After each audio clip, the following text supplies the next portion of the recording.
morning, class. Today we're working on Unit 4, Lesson 7, Remembering. We will be reviewing the distributive property. We'll be multiplying fractions and simplifying first when we can. And you will also be multiplying with decimals. Before we get started, you can go ahead and put an X through stretch your thinking. Remember, we learned distributive property in Unit 2, specifically Unit 2, Lesson 4.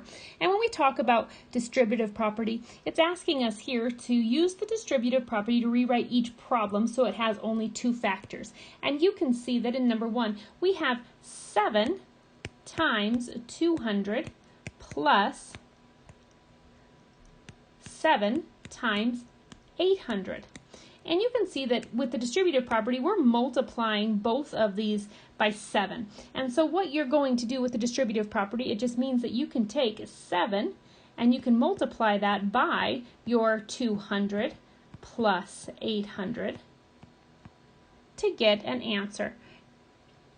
And that's going to be 7 times, and 200 plus 800 is equal to 1,000, and 7 times 1,000 is equal to 7,000. And I'm going to write it right above because I ran out of room there, kiddos. So 7,000. You're going to do the same thing with number 2. You can see that you have 44 times 3 plus 56 times 3. And so you know that both are being multiplied by 3. So you can take 3 and you can multiply it by the quantity 44 plus 56 and figure out your answer from there. Go ahead and look at a couple problems in 3 through 8.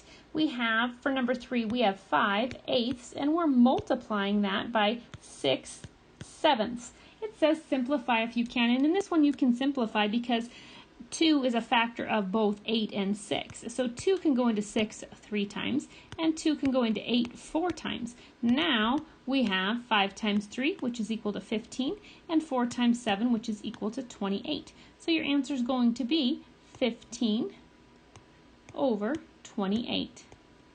Let's go ahead and look at number 6 together. We have 2/3, and we're multiplying 2/3 by 15/16. And again, our directions say simplify first if you can.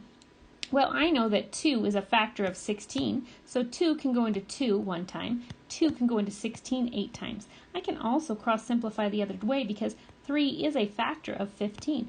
3 can go into 3 one time, and 3 can go into 15 5 times. So now what I have is 1 over 1 times 5 over 8.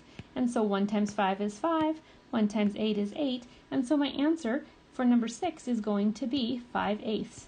Make sure in 4, 5, 7, and 8 you cross simplify, if possible.